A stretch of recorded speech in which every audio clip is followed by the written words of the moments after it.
Hello and welcome to the City Festival of Space, the Australian space industry, technology, infrastructure and investment series of events throughout November. My name is Chris Cubbage. I'm the Executive Editor and Director with My Security Media. And it's been a pleasure to be almost halfway through the festival as we do. We've got over 40 speakers from 4 different countries and over 17 sessions. I'd like to start off with an acknowledgement of country. In the spirit of reconciliation, My Security Media and our partners acknowledge the traditional custodians of country throughout Australia and their connections to land, sea and community. We pay our respects to their elders past and present and extend that respect to all Aboriginal and Torres Strait Islander peoples today. And thank you very much for joining us wherever you're listening from. As I mentioned, we have over 40 speakers and it's quite a body of knowledge, as I call them, the City Festival of Space speakers. So please check it out. We do have our previous sessions up on the city.space website that you can go and visit. And then also you can register session by session also. I'd like to acknowledge our sponsors for this series. Our platinum sponsor is Inmarsat. Our gold sponsor is Fugro Spark. Our Women in Space sponsor was Lockheed Martin Australia, and our official media channel with My Security Media is our Space and Defence.io channel. So please go check those out. I'd like to introduce Andy Bowyer, the CEO with Kleos Space. And Andy, if you could come up on screen, we're going to be looking at the value of data from space. And we have had Andy on previously on our MySec TV channels, but he's tuning in from the United States. Andy, you can hear me okay? Yeah, great. Thanks, Chris. Wonderful. Well, look, let's get underway and I'll hand over to you. Awesome. Thanks, Chris. It's great to be here and looking forward to talking to you about why space data is valuable. It's not a small topic by any stretch of imagination, so I'm going to try not to cover it from end to end and just keep it to a basic sort of half hour of running through where things are. First of all, starting with an introduction to myself and Kleos Space and where we're coming into this from. So introducing to myself, I'm a co-founder and CEO of Kleos Space. We were founded just a few years ago as a spin-out from a space engineering company that was started in 2005. And the purpose of our business is to use satellites in low Earth orbit to collect data about what's going on around the Earth, particularly in the radio spectrum, and sell that data as a service into our customer base, which we can talk a little bit about. So we're doing something somewhat unique. We're the only company in the world flying what we call clusters of satellites in sets of 4.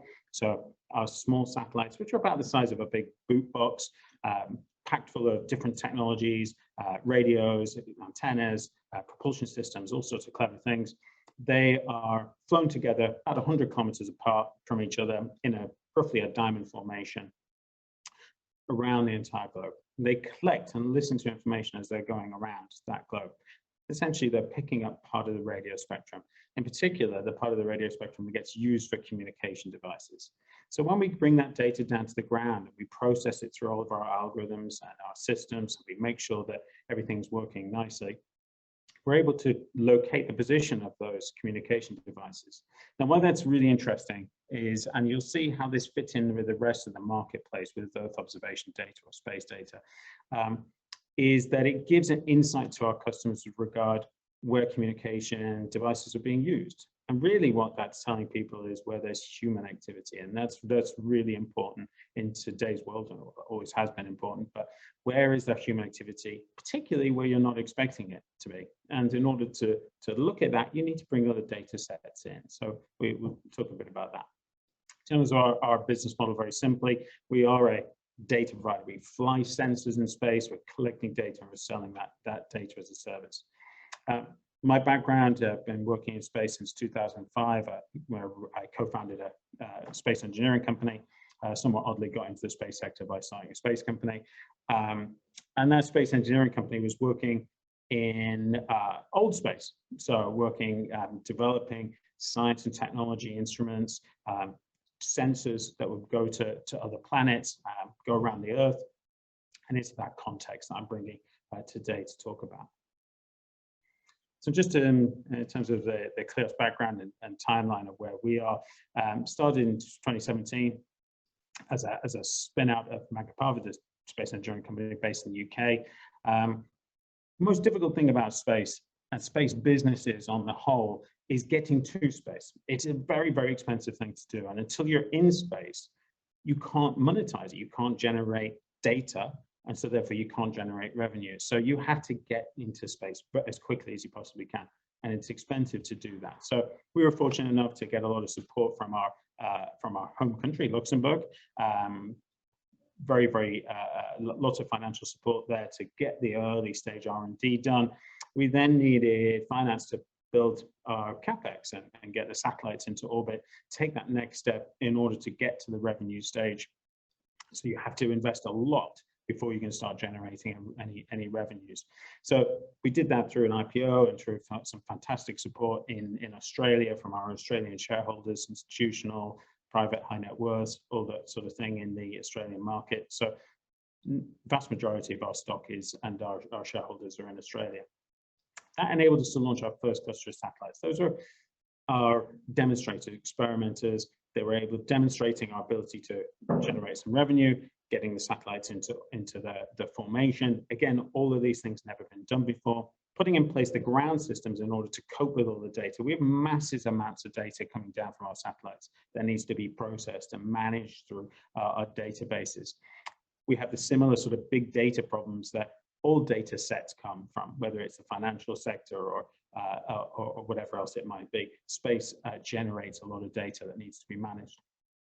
So first 4 satellites into orbit. We launched our second 4 just a few months ago that is in commissioning phase. Those satellites are already twice as capable as the first set. And they are, this is the fantastic thing about being part of the new space sector, which I'm sure you're hearing from in this conference, is that the speed of change is happening so fast that it's a very dynamic industry to be in. The evolution, every time we launch more satellites, we're able to evolve them, improve their capability, which means that ultimately we collect more data. And the more data we can collect, the more value it is to our customer. They want that greater data set. So then moving the business forward, we obviously need to build out a constellation. When you're in low Earth orbit, satellites are in low Earth orbit collecting data, whether imagery or whatever else it might be. They're winging around the Earth very, very quickly, 16,000 kilometers an hour, about 500 kilometers high. And so they only see every place on Earth, depending on where they're looking at, a few times a day. So in order for you to get good coverage, so be able to see those places of interest that are valuable to the customers more often, you need a constellation which fills in all the gaps as you're passing around the Earth. So our business, we need to roll that constellation out over a period of time to make sure that the data is valuable to our customers and increases in value over a period of time as they collect it and get it more often. So the third cluster is launching in January 22. Again, another step forward, double the data set, double the sensors, double the capability there in terms of those satellites, increasing our ability to collect more data, more valuable data for the customers. And then further to that, middle of next year, we're launching a 4th cluster, which is currently in build. We're just starting the build process. So just flipping back into the purpose of the talk, what are we here to talk about? Space data. Space data comes in many different formats.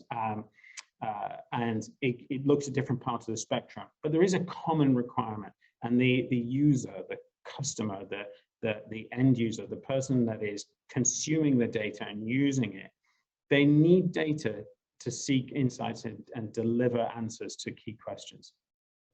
They want to make decisions, or they want to take actions. They want to deliver something out of that data set. I think it's fair to say, and I'll probably get criticized for this afterwards, but I think it's fair to say there has never been a space mission that is space for space sake. The only reason we put things into space, satellites, whether it's looking out or looking in, and I'll go through that a little bit, is because there's no other practical way of doing it. to have satellites looking out, doing planetary exploration, looking at space science applications, looking out into the solar system.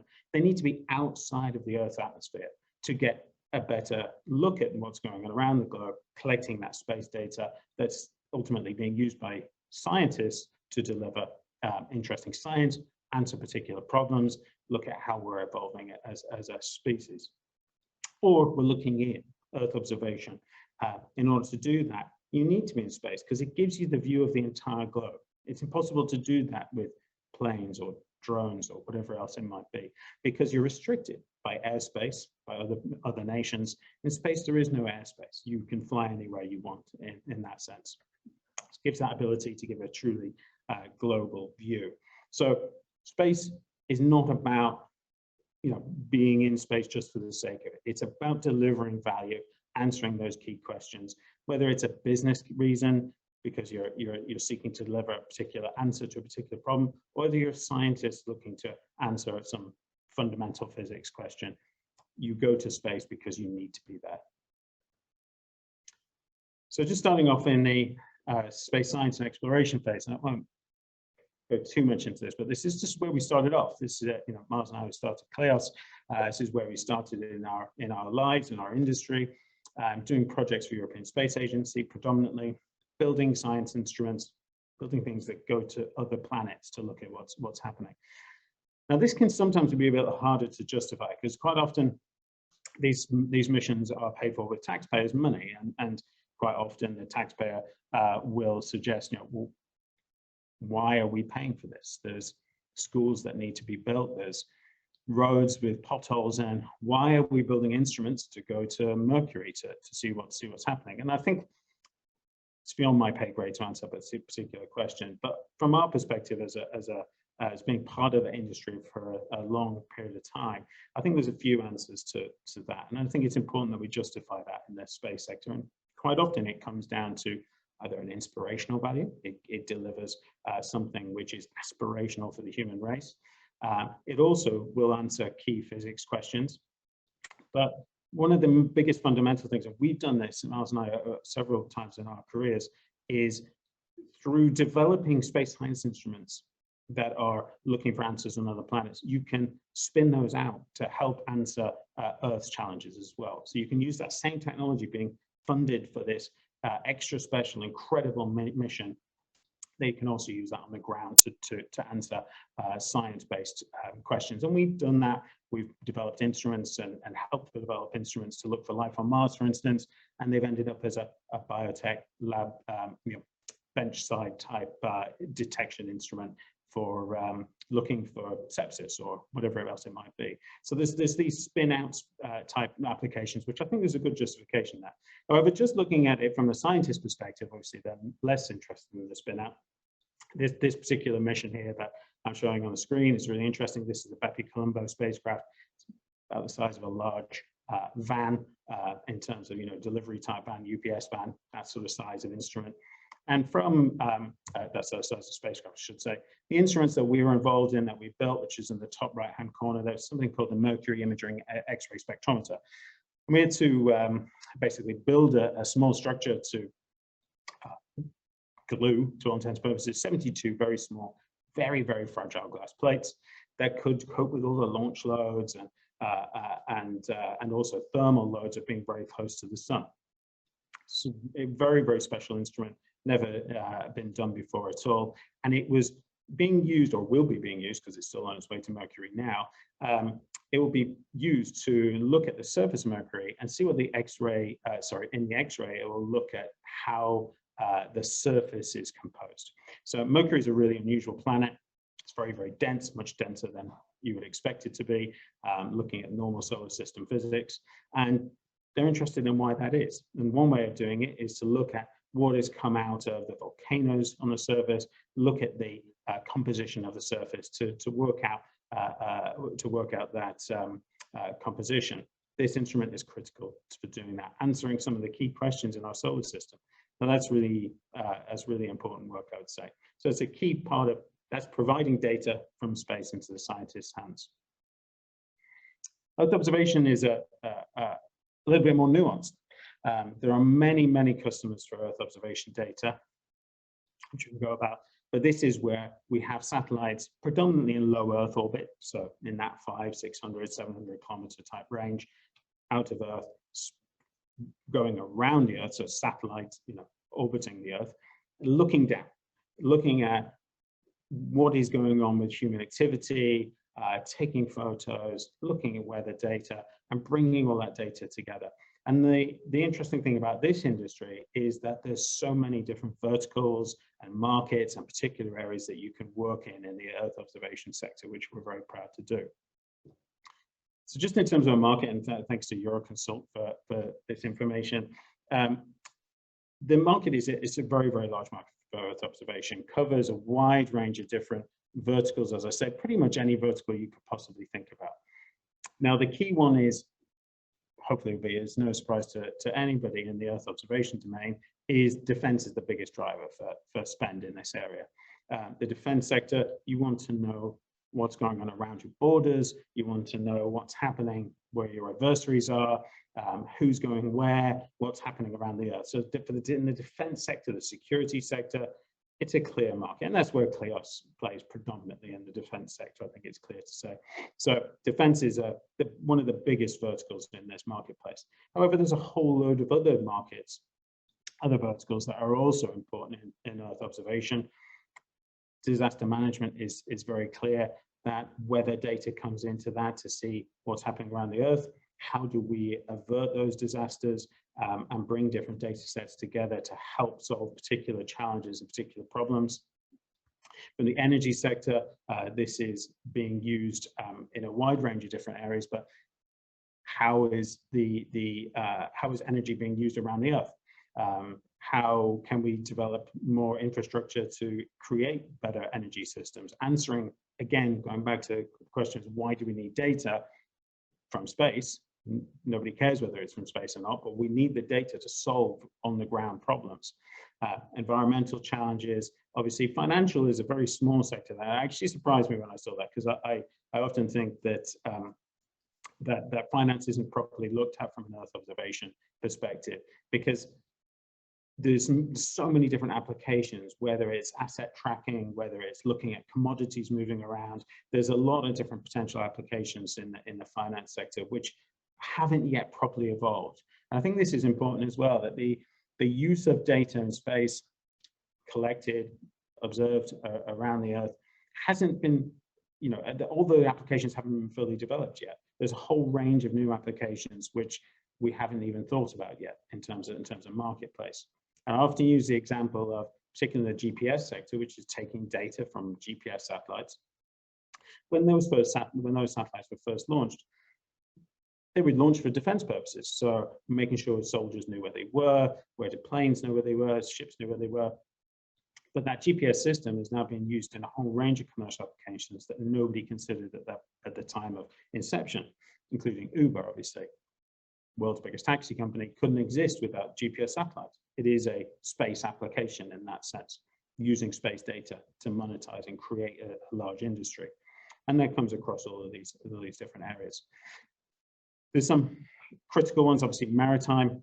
It's very difficult to monitor what's happening in the world's oceans, and we touch on this a lot at Kleos.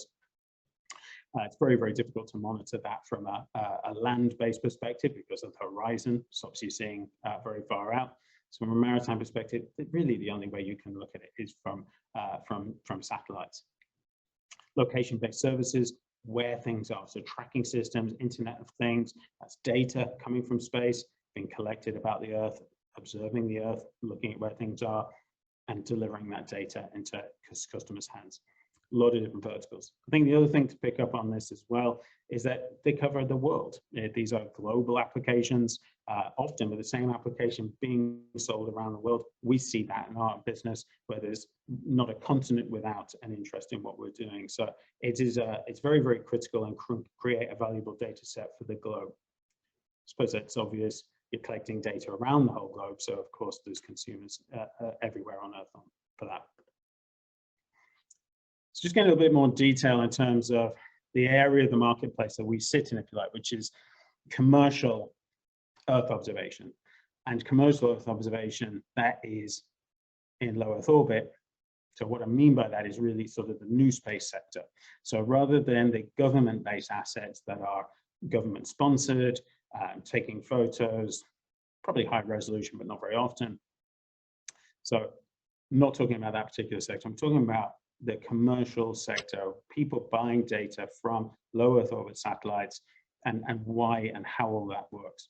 And I think that what I tried to present here is that the whole picture is very, very intertwined. Lots and lots of different complementary data sets. And you bring those together to create a complete solution for the end user. So just walking through these different things, and they're basically different verticals or different parts of the spectrum that people are looking at. So in a case of Kleos, on the far left-hand side there, RF geolocation. So we are finding radio transmissions. We're looking for where there is communication being used, navigation systems being used, jammers being used, whatever it might be. We are looking for where there's a presence of radio spectrum utilization, and we're locating that and providing that data as a point on the map with some metadata around it. So at the top of the vertical there, you can see this example of point on the map. If you can picture those in your own head, points on a map, some metadata saying this is where we are. And to give you some examples there, we can locate a radio transmitter, a handheld walkie-talkie that can't be seen more than a couple of miles on the ground. We can locate that 500 kilometers high down to about 300 meters of accuracy. So that is an exceptionally useful tool for our customers to help queue or tip other data sets to come in. I'll just explain how that works.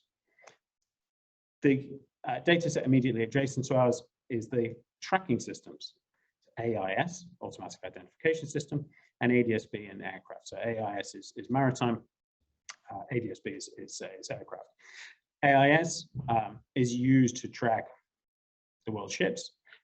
Over 300,000 tons, you have a legal obligation to have an AIS transmitter on, which is essentially telling the world who you are and where you are. That avoids conflicts, it makes sure that you don't crash into other ships, and also gives your owner the ability to track where you are. So asset tracking to all intents and purposes. So AIS is a very, very important data set. Again, points on a map, which you can see on the vertical above. These data sets are some very big players in the marketplace. Spire are clearly the world leaders in this area, where they're using small low Earth orbit satellites, collecting data and selling data as a service. Important thing there is they're selling data about known assets, people who are excuse me, want to be found. So these are ships that are wanting to be tracked. They want people to know where they are. That's about 30% of marine traffic. The rest of the people, they're too small for AIS, smaller vessels, or they don't want to be tracked. If you're a tanker with sailing under a flag of a country which has sanctions, which stops you shipping oil around the world, you're obviously not telling people where you are. You're sailing dark in that sense. One thing that's quite dangerous. For another, it does mean that you're busting sanctions, and people obviously are interested in that data. So the absence of AIS or ADS-B is interesting as well. So not just the presence, but the absence of that. So AIS is a really interesting data set, which really you can only properly collect around the globe from space. It's impossible to do that otherwise. Now we get into a couple of imagery data sets.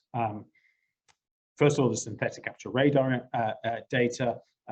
SAR is as it's known, is a very, very capable data set. You'll see these images which are quite gray and grainy, that give some detail, but they're not too detailed in terms of their capability. However, SAR sees through cloud, sees through rain, means that you can take a photo of anywhere on Earth, no matter the sea state or the weather or whatever's going on around the world. So SAR is really important. The main drawback of SAR is it's got a very small swath. So you're essentially a satellite looking at the Earth through a straw. So you can see a tiny little bit of the Earth in very good quality through cloud. Fantastic, but where do you know where to turn it on? Because you can't take imagery all the time of the entire globe. So what's really important for SAR assets is how do we know when to turn those on? So queuing them up, getting them set up for being turned on.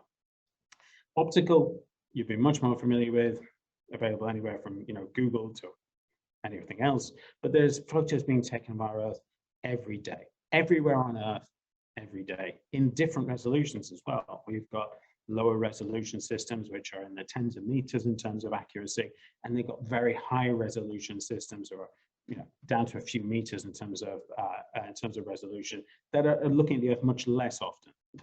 So there's a mixture then of resolutions even within the optical imagery team. The other area which is relatively new from a commercial sense is commercial weather data. So this is using satellites, predominantly radio occultation-based methods, to look at weather patterns around the Earth and sell that weather data. Now, all of these things come together and work together.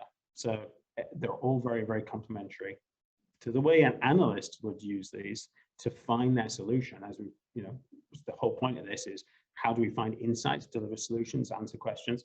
How this analyst would use this is, for instance, bringing in RF data from ourselves. They are finding areas around the Earth where there is communication, use a maritime example in this sense, finding some communication systems being used off a coast, perhaps on the shore, just off the shore. So perhaps an indication there of some illegal smuggling or movement of people going on, all coordinated by radios. Bring in the AIS data. There's no AIS data there, so the analyst can be assured that that is an illicit activity or an activity which isn't being actively tracked. However, all we're really finding there is we found that needle in the haystack. We know we found some activity that doesn't have a legitimate purpose because there's no AIS associated with it. So there's some activity there that's worth investigating. That in our industry is called tipping and queuing. It enables the analyst to go and queue something else to happen, to create an action for something else to happen. Now that might be that the analyst is saying, well, I need to bring data in from a maritime patrol aircraft, so bringing in air, different part of the domain, because they can fly an aircraft over. Or they bring a SAR, synthetic capture radar data image over that area, so they can queue next time a SAR satellite goes over, please turn on over this area, and we'll task that satellite to turn on and take this little snapshot over this few hundred meter square area, kilometer square area, whatever it might be, take that image. That will then tell us confirmatory wise what's going on. Now, imagine if you're in the traditional sense, the analyst would be looking at imagery of the ocean or the coastline. They don't know where to start to look on that. It's impossible to find small vessels, impossible to find obviously people from a satellite image. So we all work together to help the analyst to find a solution, to find the answer, finding that needle in the haystack with regard to activity. And then ultimately, where that's important is then a decision is made. What action are we going to take? Perhaps it's making an insurance claim, perhaps it's sending a vessel to investigate or take some action. So there's a variety of different things, but this is driving down a path of how quickly can we get from data in to decision being made, which is ultimately answering a particular problem. The quicker we can do all of that, the better. So all these data sets come down to that analyst and then ultimately being delivered to the end user. Important thing there is the data is delivering the insights down, but obviously the need and further demands in the marketplace are driving demand for further data sets. So obviously coming into this, there's a range of headlines here, nothing will be particularly surprising. The reason why there are budgets and money being spent on this data to a certain extent, money isn't an object when it comes to this, is because the cost of the activity, whether it's financial cost or societal cost or environmental costs of illegal fishing or people smuggling or just protecting your borders in any particular way, whether it's the cost of insuring your vessels, whether it's the cost of the tracking assets, etc. All of these costs drive the need for more data sets and to drive the cost of those looking after those areas down. So the more data we can collect and provide that is complementary and works in this nice system to deliver insights and answers to the customer, the more they will pay for it, because it's saving them money, saving them time. It delivers a quicker response time. It delivers a quicker route to that decision so that they can take action. Just a couple of notes just to polish off there in terms of marketplaces. The Earth observation data market is projected to grow exponentially according to Modor Research, and the revenues are going to be big. They're all big numbers, but the small print for me with all of this is that this growth, this projected growth that's going to be delivered by the space sector, by the data sector, is going to come from applications that don't yet exist. So that relies on the application developers to develop applications for that data to solve particular problems. So as a data provider ourselves, what's important is that we show how useful data is from space, how valuable it is, so that people can generate those applications and generate that demand for more data and close the whole circle off. So any questions? Pretty much on the 30 minutes. Great, thanks, Andy. That was highly interesting. I've got my own questions here. Had no questions from the audience, so I do welcome questions from the audience. I'd be surprised if there isn't any. But I thought I might start off with, I've got a couple here, but maybe one on the AIS and ADSB. And will you be covering that as well in terms of the shipping and aircraft? Because MH370 came to mind. No,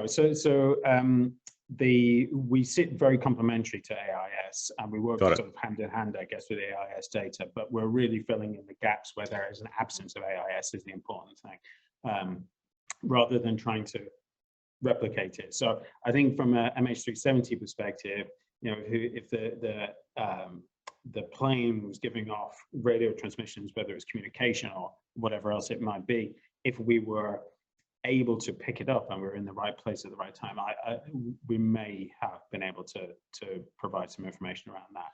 I think our surveillance is very wide area. Yeah. So if it's a very powerful transmitter, we can see it horizon to horizon. So there is we don't have to be directly over the point of where the transmitter is. We can see it from a long, long, long way away. In terms of where we are, so we have a vantage point in that sense. I'm not saying that we could have seen it, but I think, you know, it's the sort of application that we would have loved to have dug into. Yeah, and I think the alternative might have been also to assist with the search and rescue, potentially even, you know, to map out where certain ships and activity is as well. And I do encourage the questions from the audience, and I'd rather ask those. So we've got one from Lydia. What are your safeguard measures for protecting your assets in space? Has it been destroyed by a missile? And obviously the Russians have just tested theirs today. So yeah, what's your insurance policy, Andy? Well, I suppose, you know, in the same way that I have dealt with my life as you know, a shorter gentleman, is you can avoid conflict in that way by being relatively small. So, you know, our satellites are very small. It would be difficult to target them in that sense. But let's say, for instance, that they would be targeted. There's a certain point where there's only so much you can do. These things are a long way away from us. We can't, you know, protect them infinitely. So we put in our safeguards with regard to encryption. We also take insurance out ultimately on the satellites, and that's something, you know, that is relatively affordable at the moment. If there are more events and more challenges, I suspect the cost of that insurance will go up. So yeah, there's a risk, but you know, it's not huge. Well, that might come to the next question of the clusters. You're looking at 4 clusters. You've got 2 up, another one in January, and then your 4th one mid next year, with a roadmap of up to 20 clusters. So that obviously provides you a degree of insurance and sort of backup as well, I take it, with them all. And maybe talk through the cluster, how 20 would look. Yeah, so basically the reason why you build out that constellation is the satellites, they aren't on all the time. They have a duty cycle. So you're not scanning the Earth all of the time with each of the satellites because they need to recharge their batteries with the solar power, and then they discharge, and then they recharge and discharge. So there is a duty cycle with regard to those, as there is with most machinery or whatever it might be. So we have a duty cycle, so we turn them on over key areas of interest. But what we want to do is achieve a very good revisit time of those areas of interest, so that if you're interested in data over the Baltics, for instance, the North Sea, you know, getting data once a day or twice a day is interesting. But what's more valuable is obviously we can get that data once an hour or once every 20 minutes, because then you've got a more real-time vision as to what's going on around the globe. That, you know, I don't need to spell it out why that's more valuable to a customer. Of course it is. You're going from looking at things and catching, you know, looking at patterns of life, to actually having operational data that you can act on there and then, because you know what's going on all the time. So the value increases significantly from a customer perspective. So the balance of the constellation is to get that balance right. For us, we talk about up to 20 clusters because we're deploying them in a slightly different way.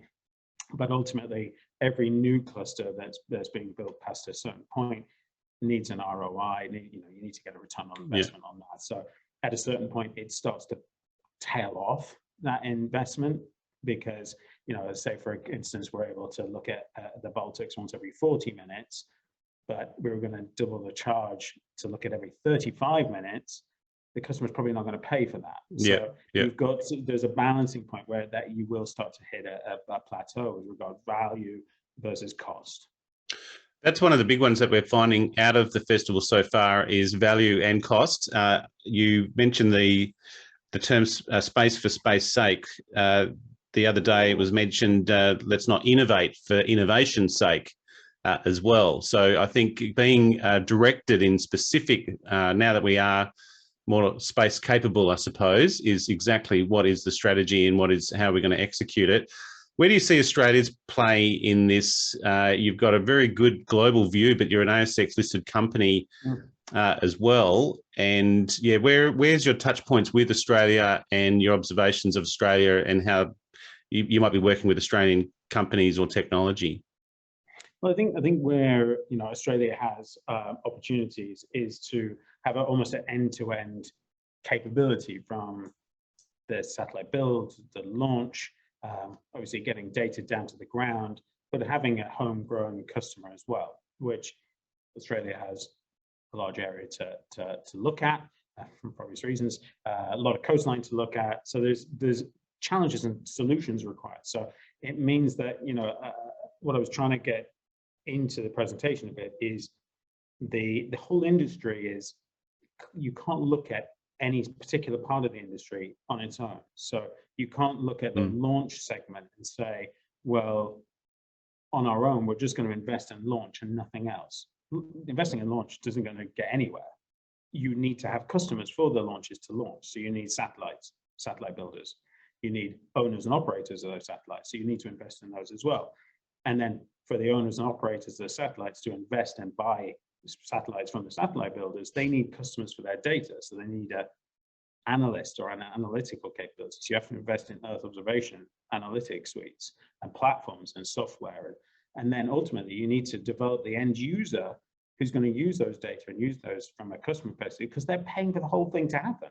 So without the end customer being fulfilled, the whole house of cards doesn't stack up. You need everything to come in. Now, Australia does have that opportunity, you know, that you have a launch facility that's capable of launching satellites. You have, you know, the ability to develop and invest in the satellite builders and the owners, the operators, such as ourselves. Obviously, there's an end user there as well, and there's analytical capability. So I think it's all those bits are very sort of nascent. But, you know, the thing that frustrates me often is sometimes in our industry is that people get a bit too obsessed with one part of the sector, that, you know, everything's going into SpaceX. Well, SpaceX is no good if nobody's investing in the satellite builders. And if there's no, that's no. Yep. So all of it's got to come together, and I think it's got to be looked at as a whole or in the round to get any success out of the industry. Are you hearing much chatter around the globe in terms of sovereignty? A lot of discussion here in Australia in terms of space capability, national sovereignty, and even some research around launching our own CubeSats to monitor just Australia, so we control those, and maybe that leads us into potential competition for you when countries start to focus more on sovereign capability. What's your thoughts on that? Yeah, it comes up a lot, and I think it's a cyclical discussion that gets worked through over a period of time. But you know, the space sector can't be reliant on a government paying for the whole shooting match to happen. So you know, a sovereign asset is great because one satellite builder will get one satellite to build, and the launcher will get the launch to launch it. But that doesn't a sector make. Yeah. For a sector, the space sector, to work, you need commercial entities to be making commercial money out of that. In order for them to do that, they have to be able to sell overseas and do other things. So therefore, that act of sovereignty might be useful for a very short-termist approach, but it kind of screws you over for the rest of the sort of longer time period. You know, what's important is not that Australia has a sovereign capability for its own sovereign uses, but that it has a capability that it can export around the world. So any capability you're building in Australia has to stand up against the Americans and the Kiwis and the, you know, Luxembourgers. Because it doesn't matter where it's coming from. It's a commercial thing, and ultimately, if we're able to provide data cheaper than you can build satellites, then you'd be kind of nuts to build them yourself. And I suppose that comes back, and that came out of our very first session, is space is a global business. And I think you highlighted that as well, is you are dealing with anywhere on the planet. And obviously that's where your customers can come from. Is that not so much the danger, but is that the potential structure or framework of the space industry, that it will be sort of global, regional, and then national, and it will be kind of fed through that sort of funnel approach?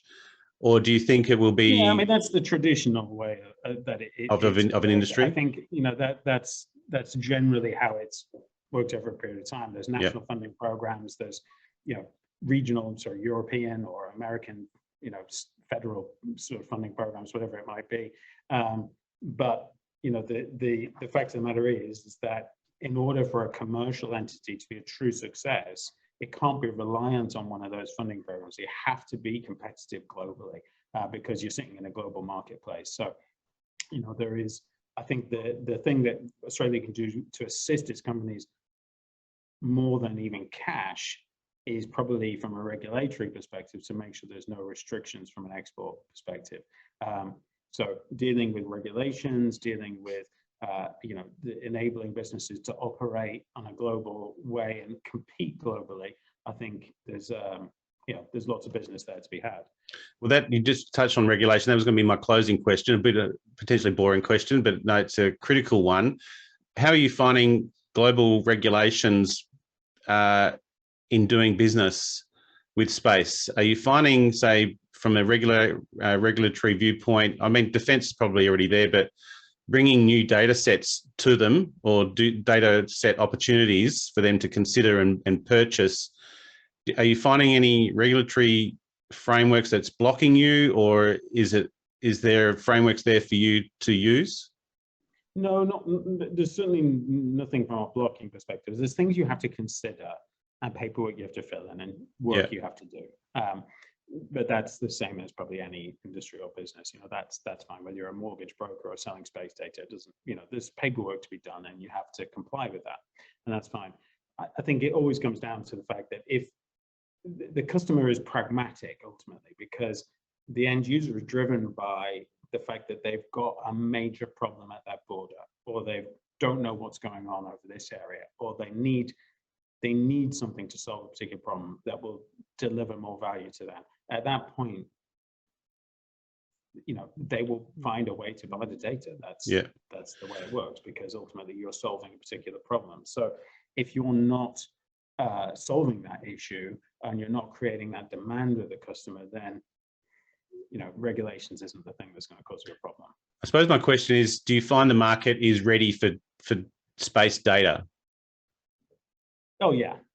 I mean, this is, we're not plowing a new furrow here. This is, the imagery guys, thankfully, have been doing this for the last 15 to 20 years, selling commercial data. And, there's been some incredible companies that have done that with, Planet in particular, Maxar, some very big entities who are commercially launched their own satellites and are delivering into government programs. So yeah, we're all the other data sets are just bolt-ons onto these sort of original imagery photo taking satellites. So yeah, the path has been laid for us for some time. It's down to capability and payloads, really, and then we're away. Yeah. Very good. Well, look, Andy Bowyer, I'm just going to swap over the screens there. This should be. Thank you, Andy. So Andy Bowyer, the Chief Executive Officer with Kleos Space, the value of data from space. This session was recorded and will be available. We don't have any other questions here, Andy, and I'd like to have you back on our MySec TV channel as well. Otherwise, I'd just keep interviewing you. I've got another 100 questions, but as long as the audience is happy and no more questions coming in, then I think that has covered it off very nicely. So thank you very much, Andy, and we will let you go. And as I will close the session off, and just coming through, we're going to be back very, very shortly with our next session is at midday here in Sydney, and we're going to be joined by Lloyd Damp, Chief Executive Officer with Southern Launch. So Australia's launch capability will be discussed, and Lloyd will provide a Southern Launch update. So we're going to be back literally within 2 hours today at 12 o'clock Sydney Standard Time as well. So just go to acity.space and you can sign in for that session as well. Thank you very much for joining us today, and we will let you go, and we'll see you back in a couple of hours. Thank you very much.